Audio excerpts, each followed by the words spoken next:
Ali Harab di bukunya Naqdun Nas, kritik atas teks.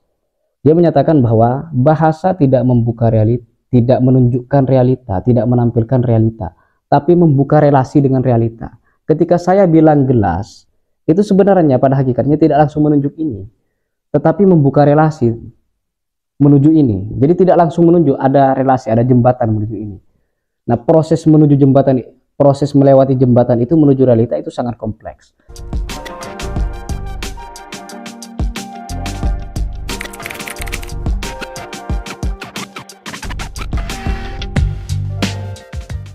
Salam sejahtera untuk semua, jumpa lagi dengan channel Iman Nalar. Pada sesi kali ini saya akan mendiskusikan tentang ada berapa ada itu sendiri. Apa itu ada dan ada berapa macam ada itu sendiri. Di buku Filsafat Negasi karya Muhammad Al-Fayyad yang diterbitkan oleh Cantri Pustaka di Yogyakarta tahun 2016, ada itu sendiri merupakan misteri paling akbar dan tak terperpanai yang membuat ribuan filsuf sepanjang 2 milenium sejarah filsafat, 2 milenium lebih sejarah filsafat, membuat mereka itu terpekur sepanjang hayat. Jadi ada itu merupakan tema yang sampai sekarang belum ada jawaban tuntas.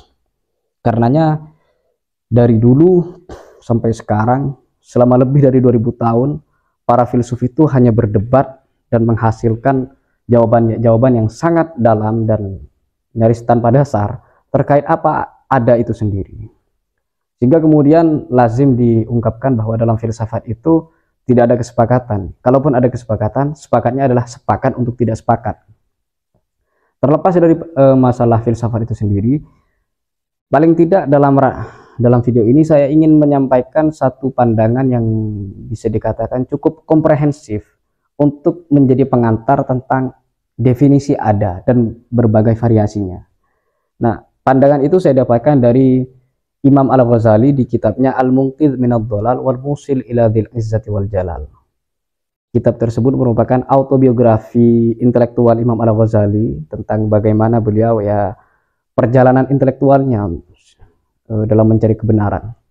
Di buku itu beliau menyampaikan ada 5 macam ada. Pertama, al-wujudul dzati, wujud objektif, wujud yang memang secara real ada. Contohnya gelas misalkan. Ini adalah wujud dzati. Secara dzat, secara objektif ada.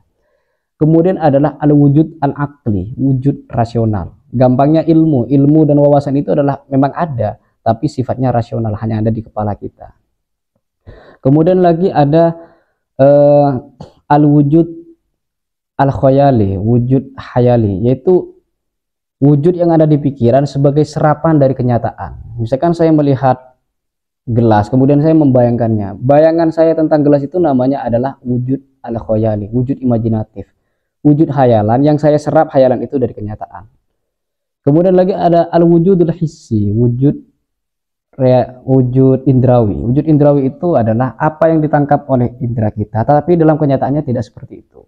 Misalkan saat kita memasukkan penggaris ke dalam air, penggaris itu kan bengkok. Bengkoknya itu memang ada, tapi sebagai ada indrawi, wujud indrawi. Dalam kenyataannya itu tidak ada, dalam wujud dzatinya nggak ada. Atau misalkan kita menyalakan korek itu kemudian kita putar gitu. Lingkaran api itu namanya wujud indrawi. Dalam indera kita adanya itu. Jadi keberadaan lingkaran itu hanya ada dalam indera kita. Makanya disebut dengan al-wujudul hissi. Adanya dalam indera kita. Kemudian yang kelima itu adalah al-wujudul syibhi, wujud imitatif, wujud keserupaan. Ya gampangnya misalkan kenapa manusia mampu menciptakan metafor, kiasan dan sebagainya. Karena ada satu wujud yang namanya wujud keserupaan. Manusia mampu menggambarkan perempuan dengan bunga.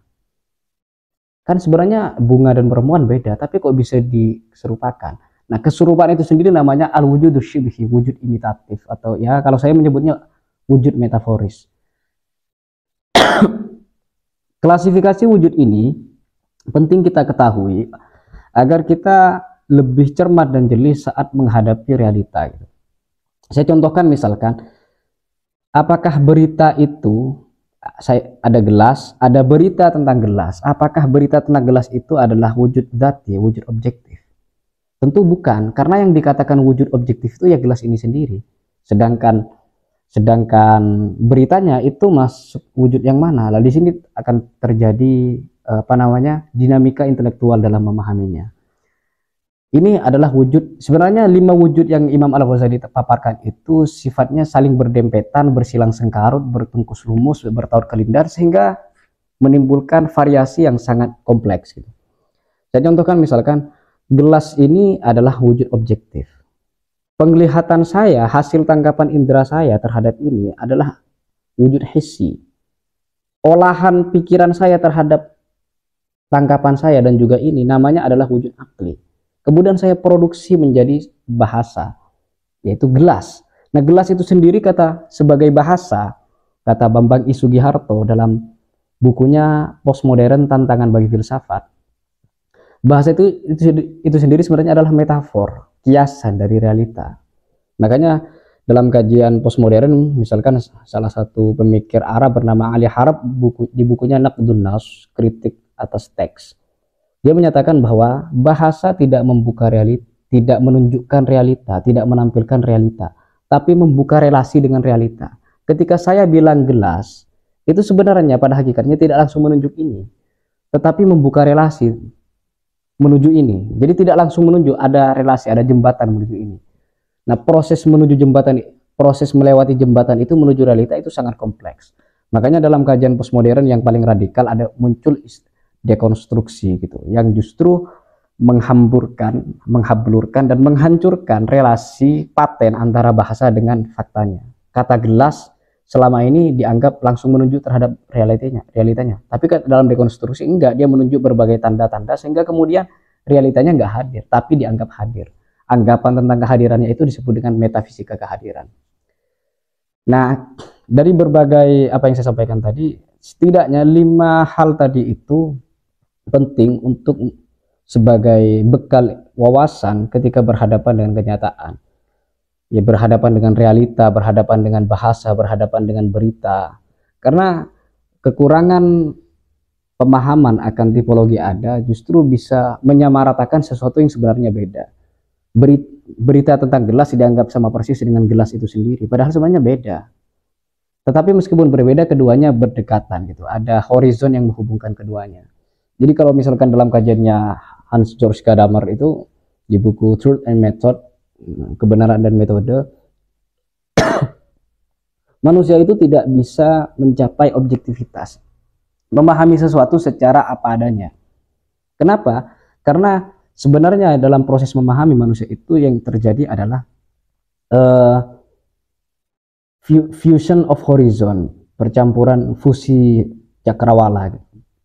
Jadi gelas sebagai realitas seutuhnya dengan saya sebagai manusia seutuhnya tidak bisa menyatu utuh, tapi hanya bertemu gitu. Wawasan gelas, cakrawala gelas bertemu dengan cakrawala saya. Dari situ muncul pemahaman yang menghasilkan term gelas sebagai bahasa. Nah, kira-kira begitu gambaran sederhana tentang ada berapa macam-macam ada. Akhir kata, semoga berguna. Salam iman dan nalar.